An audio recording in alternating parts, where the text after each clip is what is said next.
أعوذ بالله من الشيطان الرجيم. بسم الله الرحمن الرحيم. الحمد لله رب العالمين، باعث الأنبياء والمرسلين، بارئ الخلائق أجمعين، ثم الصلاة والسلام على سيد الخلق محمد وآله الطيبين الطاهرين.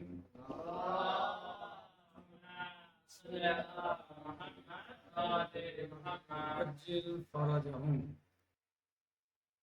ہمارا درس اور گفتگو کتاب اصول عقائد میں آج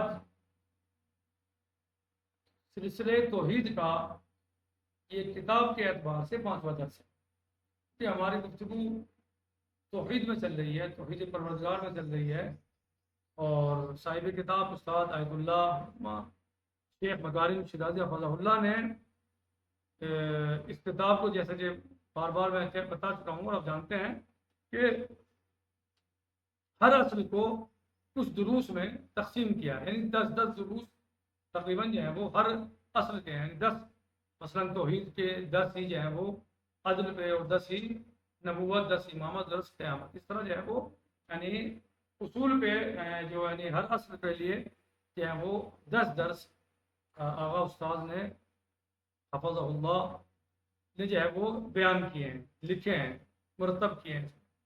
تو یہ ہماری بحث توحید میں چل رہی ہے، اور اس سلسلے کا آج یہ 5واں سبق کتاب کے اعتبار سے شروع ہونے جا رہا ہے، جس کا عنوان ہے ایک سچا واقعہ۔ ہاں، ایک سچا واقعہ۔ کہہ رہے ہیں ہم نے کہا تھا کہ جو لوگ زبان سے خدا کا انکار کرتے ہیں، دراصل ان کی روح کی گہرائیوں میں خدا پر ایمان کا جذبہ مضمر ہوتا ہے۔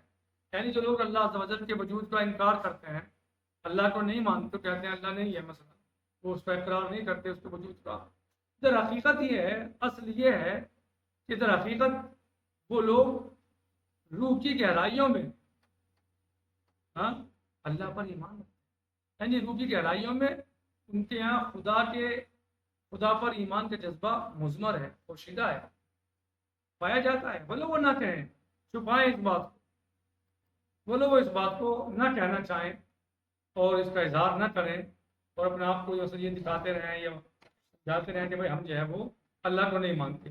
تو ان کی روحوں کی گہرائیوں میں حقیقت یہ ہے اللہ کا جو ہے وہ اللہ کو مانتے ہیں، اور یہ ایمان کا جذبہ جو ہے وہ مثبت ہوتا ہے۔ اس میں شک نہیں کہ بہت سی کامیابیاں اکثر غرور پیدا کر دیتی ہیں، خصوصاً یہ چیز کم ظرف لوگوں میں زیادہ دیکھی جا سکتی ہے، یعنی غرور پیدا کر دیتی ہیں، بہت ساری کامیابیاں انسان میں غرور پیدا کر دیتی ہیں، بالخصوص جو کم ظرف لوگ ہوتے ہیں، جو باظرف ہوتے ہیں ان میں ایسا نہیں ہوتا، ان پہ فرق نہیں پڑتا، لیکن جو کم ظرف ہیں وہ بہت جلدی جو ہے وہ ان کے یہاں غرور پیدا ہو جاتا ہے، کامیابی ملنے کے بعد تکبر پیدا ہو جاتا ہے، اور وہ اللہ کو بھول جاتے ہیں، تو یاد خدا سے غافل ہو جاتے ہیں۔ کہہ رہے ہیں کہ اس میں کوئی شک نہیں کہ بہت سی کامیابیاں اکثر غرور پیدا کر دیتی ہیں، خصوصاً یہ چیز کم ظرف لوگوں میں زیادہ دیکھی جا سکتی ہے، اور یہی غرور انہیں یاد خدا سے غافل کر دیتا ہے، حتیٰ کہ کبھی کبھی انسان خود اپنے فطری تقاضے بھی فراموش کر دیتا ہے، یعنی اتنا غرور میں وہ جو ہے مست ہو جاتا ہے کہ جو فطری تقاضے ہیں ان کو بھی فراموش کر دیتا ہے، ان کو بھی بھول جاتا ہے، ان کو بھی درکنار کر دیتا ہے، ان پر بھی دھیان نہیں دیتا۔ جو فطری تقاضے ہیں، جنہیں فطرت چاہتی ہے، جو فطرت کے عین مطابق ہیں، لیکن جس وقت طوفان کے تھپیڑے اس کی زندگی کو درہم برہم کر دیتے ہیں، اور مشکلات کی تند و تیز آندیاں چاروں طرف سے اسے گھیر لیتی ہیں، تو غرور اور خود پسندی کے سارے پردے اس کی آنکھوں کے سامنے سے ہٹ جاتے ہیں، اور خدا کی وحدانیت اور خدا کی معرفت کا جذبہ اس کی جگہ لے لیتا ہے۔ یعنی جب وہ پھنس جاتا ہے مشکلات میں، مصیبتوں میں، طوفانوں میں، بھنور میں، تب اس کے سب چیزیں ختم ہو جاتی ہیں، اور اب جو ہے وہ اللہ کی معرفت کا جذبہ اس کے یہاں جو ہے، اور اس کی وحدانیت کا جذبہ اپنی جگہ بنا لیتا ہے، جگہ لے لیتا ہے، اب باقی سب تکبر اس کا دھر رہ جاتا ہے، سب ختم ہو جاتا ہے۔ ایک لمحے میں. تو غرور اور خود پسندی کے سارے پردے اس کی آنکھوں کے سامنے سے ہٹ جاتے ہیں، سب پردے ہٹ جاتے ہیں، اور خدا کی وحدانیت اور خدا کی معرفت سے جذبہ اس کی جگہ لے لیتا ہے. انسانی تاریخ میں اس قسم کے افراد کی بے شمار مثالیں موجود ہیں. ان میں سے ایک داستان پیش کی جاتی ہے. کسی زمانے میں ایک بہت طاقتور وزیر گزرا. شیخ آیت اللہ علیہ مکارم شیرازی حفظہ اللہ واقعہ بیان کر رہے ہیں، اوپر عنوان دیا سچا واقعہ، ایک سچا واقعہ. کہہ رہے ہیں کہ کسی زمانے میں ایک بہت طاقتور وزیر گزرا ہے.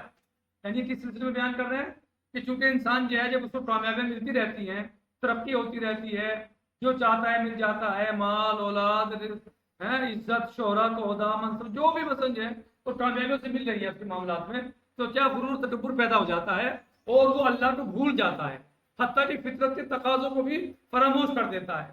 لیکن جب یہ انسان مصیبتوں میں گر جاتا ہے، طوفانوں میں گر جاتا ہے، پریشانیوں میں مبتلا ہو جاتا ہے اور اس کو بھنور میں پھنس جاتا ہے، اس کو نظر نہیں آتا کہ کوئی مدد کرتے ہوئے دکھتا ہے، اس کو ختم ہو جائے گا، اب میں چلا جاؤں گا، میری جان اور جسم اور روح سے ایک دوسرے جدا ہو جائیں گے، میں مر جاؤں گا، اسے کوئی چیز نظر نہیں آتی. تو ایسے موقع پر اسے اللہ یاد آتا ہے ایسے لوگوں کو. تو بیان کر رہے ہیں کہ کسی زمانے میں بہت طاقتور وزیر گزرا جس نے اپنے زمانے میں بہت اثر و رسوخ حاصل کر دیا تھا. یعنی بڑی اس کی ویلیو، اہمیت اور عظمت بن گئی تھی لوگوں کی نظر میں، بڑی اس کی ویلیو تھی اور کسی کو اس کی مخالفت کرنے کی ضرورت نہ تھی، کسی میں ہمت نہیں تھی اس کی مخالفت کوئی نہیں کر پاتا. تو ہوتا ہے نا بہت سارے لوگ بھائی بڑا وزن ہے اور بڑی اہمیت ہے اور باقاعدہ پکڑ ہے، مضبوطی ہے، تو ان کی مخالفت کون کرے گا؟ جو مخالفت کرے گا اس کا نتیجہ برا ہو جائے گا. ڈرتے ہیں لوگ، ڈرنے لگتے ہیں. ایک دن کسی محفل میں کچھ مذہبی علماء بیٹھے ہوئے تھے، مذہبی لوگ علماء بیٹھے ہوئے تھے کہ وہ وزیر وہاں آ گیا. کیا ہو گیا؟ وزیر آ گیا اور ان سے مخاطب ہو کر کہنے لگا، یعنی ان کو مخاطب کر کے کہنے لگا، خود ان سے مخاطب ہوا اور کہنے لگا کہ تم لوگ کب تک یہ کہتے رہو گے دنیا میں کوئی خدا ہے؟ کب تک اللہ اللہ کرتے رہو گے؟ کب تک بتاتے رہو گے کہ اللہ ہے؟ کیا کہا اس نے ان سے مخاطب ہو کر؟ تم لوگ کب تک یہ بتاتے رہو گے کہ اللہ ہے؟ کب تک لوگوں سے کہتے رہو گے اللہ ہے؟ یہ کب تک کہو گے؟ میرے پاس اس کی نفی کے لیے ہزاروں دلیلیں موجود ہیں. کیا کہہ رہا ہے کہ تم یہ کب تک لوگوں کو بتاتے رہو گے اللہ ہے، جبکہ میرے پاس اللہ کے نہ ہونے پر ہزاروں دلیلیں موجود ہیں. جو غرور میں چور تھا نا، تکبر میں ڈوبا ہوا تھا، غرور میں سرشار تھا، ڈوبا ہوا تھا، کیا کہتا ہے علماء سے کہ تم کب تک اللہ کے بارے میں لوگوں کو بتاتے رہو گے کہ اللہ ہے، جبکہ اس کے نہ ہونے پر میرے پاس بہت دلیلیں ہیں. ہزاروں.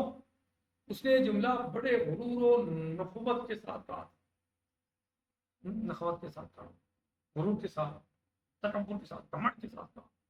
اس محفل میں موجود علماء جانتے تھے کہ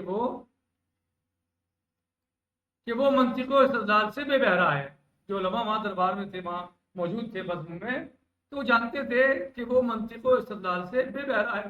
استدلال اور منطق تو اسے پتہ ہی نہیں ہے، منطق کیا ہوتی ہے، استدلال کیا ہوتا ہے، بس بکواس کرتا ہے سمجھے. وہ جانتے تھے اور طاقت و اثر و رسوخ نے اسے اتنا مغرور بنا دیا ہے کہ کوئی بھی حق بات اس پر اثر نہیں کرے گی. جانتے تھے، لہذا بے اعتنائی کے ساتھ اس کی اس بات پر خاموش رہے. یعنی پرواہ نہیں کی اس بات کی، اس بات کی اعتنا نہیں کی، پرواہ نہیں کی، بے اعتنائی کے ساتھ، لاپرواہی کے ساتھ.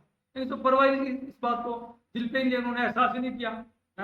جانتے تھے کہ یہ مدہوش ہے، یہ غرور میں سرشار ہے، ڈوبا ہوا ہے، یہ اس پر کسی بات کا اثر نہیں ہوگا، بھائی اسے چھیڑنا بیکار ہے.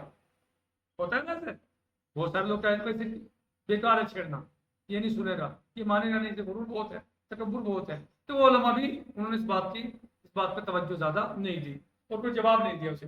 لیکن علماء کی خاموشی بامانہ اور تحقیر آمیز تھی. یعنی علماء کا نہ بولنا، اس کو کوئی جواب نہ دینا، یہ کیا تھا؟ حقیقت میں اس کی توہین تھی. کس کی؟ اس وزیر کی. اس واقعے کے چند روز بعد وزیر پر کچھ الزامات عائد ہوئے کیا ہوئے؟ الزامات عائد ہوئے، اور حکومت وقت نے اس کو گرفتار کر کے قید کر دیا. کیا ہوا؟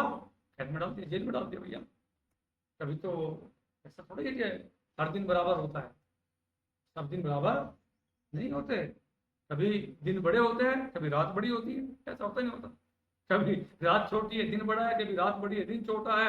سب دن برابر نہیں ہوتے. آج دن تمہارے لیے ہے اور کل کا دن تمہارے خلاف ہے. ایسا ہوتا ہے. ایک سے حالات روزانہ نہیں رہتے ہیں. کبھی جو ہے وہ آپ کے دن آپ کے لیے بہتر ہوتا ہے، کبھی آپ کے لیے مضر ہوتا ہے. کبھی آپ کے لیے دن آسانیاں لے کے آتا ہے اور کوئی دن آپ کے لیے پریشانیاں لے کے آتا ہے. تو گرفتار اسے کر لیا گیا. اس کی کچھ شکایتیں ہوئی دربار میں، حکومت نے گرفتار کر دیا.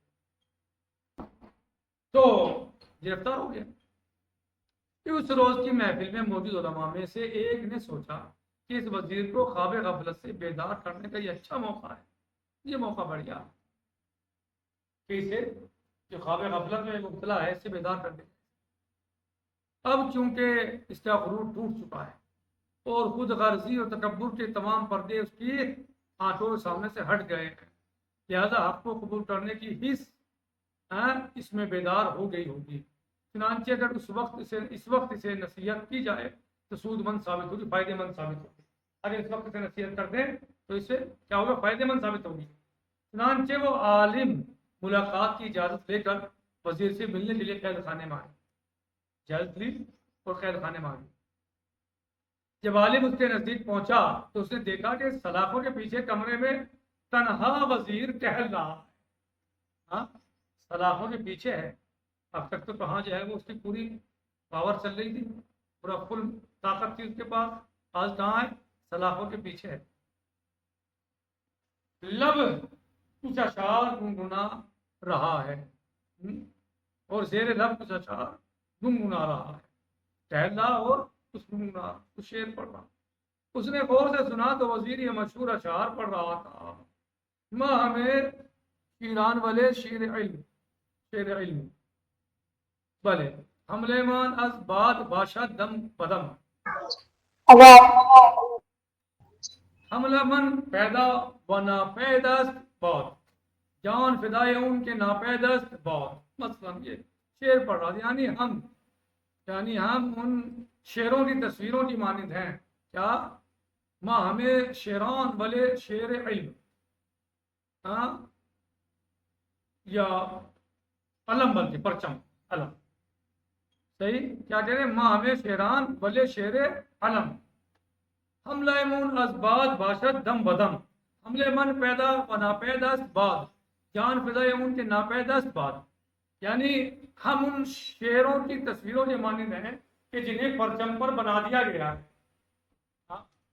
کون سے شعر؟ جو علم پہ بنا دیتے ہیں، جھنڈوں پہ بنا دیتے ہیں، پرچم پہ بنا دیتے ہیں. کیا ہوتا ہے ان شعروں کی حیثیت؟ کیا ہوتی ہے؟ جیسے ہوا چلتی ہے وہ خوب اڑتا ہے، پرچم اڑے گا ہلے گا تو اڑے گا. لیکن ان شعروں کی تصویروں کی مانند ہے جنہیں پرچم پر بنا دیا گیا ہے. جس وقت ہوا چلتی ہے اور پرچموں میں حرکت پیدا ہوتی ہے تو گویا ایسا معلوم ہوتا ہے کہ شعر حملہ آور ہو رہے ہیں. یعنی جب ایک دم ہوا چلے گی تو پرچم ہلے گا. وہ پرچم پہ جو ہے وہ شعر بنا ہوا ہے. تو جب پرچم ایسے اڑے گا تو جو ہے وہ شعر بھی ایسے جائے گا. کیسا لگے گا؟ جیسے حملہ آور ہو رہا ہے شعر. جبکہ ایسا نہیں ہے. لیکن اصل میں خود ان کی کوئی حیثیت ہی نہیں ہے. حقیقت میں ان کی کوئی حیثیت نہیں ہے. تو لگتا کیا ہے کہ جیسے شعر حملہ آور ہو رہا ہے، پرچم پہ بنا ہوا ہے، ہوا چلی، پرچم ہلا اڑا تو وہ خود بھی لگے گا کہ شعر توڑ کے آ رہا ہو. تو حقیقت کیا ہے کہ ایسا نہیں ہوتا. حقیقت یہ کہ کوئی حیثیت ہی نہیں شعر کی. بھلے لیکن اصل میں خود ان کی کوئی حیثیت ہی نہیں ہے اور یہ محض ہوا کی حرکت ہے جو ان کو طاقت عطا کرتی ہے. ہم خواہ جتنے ہی طاقتور کیوں نہ ہو جائیں، ہماری اپنی کوئی حیثیت نہیں ہے. کہاں ہے یہ؟ سلاخوں کے پیچھے ہے، جیل میں ہے، گنگنا رہا ہے. یہ شعر پڑھ رہا ہے. کیا شعر تھا وہ؟ یہ شعر. کیا؟ ماں ہمیں شیران بلے شیر علم، حملہ مان از باد باشد دم بدم، حملہ من پیدا و ناپیدست باد، جان فدائے ان کے ناپیدست بعد والے یہ کہہ رہا تھا کہ ہماری کوئی حیثیت، ہماری اپنی کوئی حیثیت نہیں ہے. وہ خدا جس نے ہمیں، وہ خدا جس نے ہمیں یہ طاقت عطا کی ہے، جب بھی چاہے اسے ہم سے چھین سکتا ہے. آ گیا ہوش میں، عقل ٹھکانے آ گئی، کرنا لگا اللہ کو یاد. عالم دین نے دیکھا کہ نہ صرف یہ کہ اب وزیر خدا کا منکر نہیں رہا، اللہ کا انکار کرنے والا نہیں رہا، بلکہ ایک پرجوش خدا شناس بن چکا ہے. یہ اللہ کو پہچاننے والا، اسے معرفت حاصل ہو گئی. فوراً اس کے پاس جا کر احوال پرسی کی اور کہا کیا آپ کو یاد ہے کہ ایک روز آپ نے کہا تھا کہ خدا کے وجود کی نفی کے لیے میرے پاس ہزاروں دلیلیں موجود ہیں. اب میں آپ کے پاس اس لیے آیا ہوں کہ ان ہزاروں دلیلوں کا صرف ایک دلیل کے ساتھ جواب دوں. ان ہزاروں دلیلوں کی صرف ایک دلیل کے ساتھ، جو ہزاروں دلیل آپ کے پاس ہیں، ان ہزاروں دلیلوں کا جواب کیا ہے وہ میں آپ کو کس طرح دوں؟ صرف ایک دلیل کے ساتھ جواب.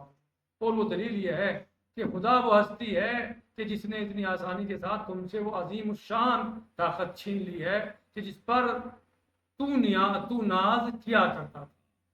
وزیر نے شرمندگی سے سر جھکا لیا اور کوئی جواب نہیں دیا، کیونکہ وہ اپنی غلطی کا معترف ہو چکا تھا اور اپنی روح میں خدا کے نور کا جلوہ دیکھ رہا تھا. بھلے قرآن مجید میں فرعون کے بارے میں ارشاد خدا بندی ہے، سورہ مبارکہ یونس آیت نمبر 90. سورہ مبارکہ یونس آیت نمبر 90.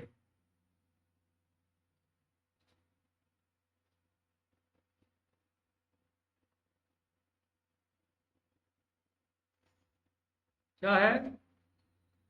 اللہ عز و جل سورہ مبارکہ یونس آیت نمبر 90 میں ارشاد فرماتا ہے، اعوذ باللہ من الشیطان الرجیم، بسم اللہ الرحمن الرحیم، وجاوزنا ببنی اسرائیل البحر فاتبعهم فرعون وجنوده بغیا وعدوا حتى اذا ادركه الغرق غرقوا قال آمنت انه لا الہ الا الذی آمنت به بنو اسرائیل وانا من المسلمین.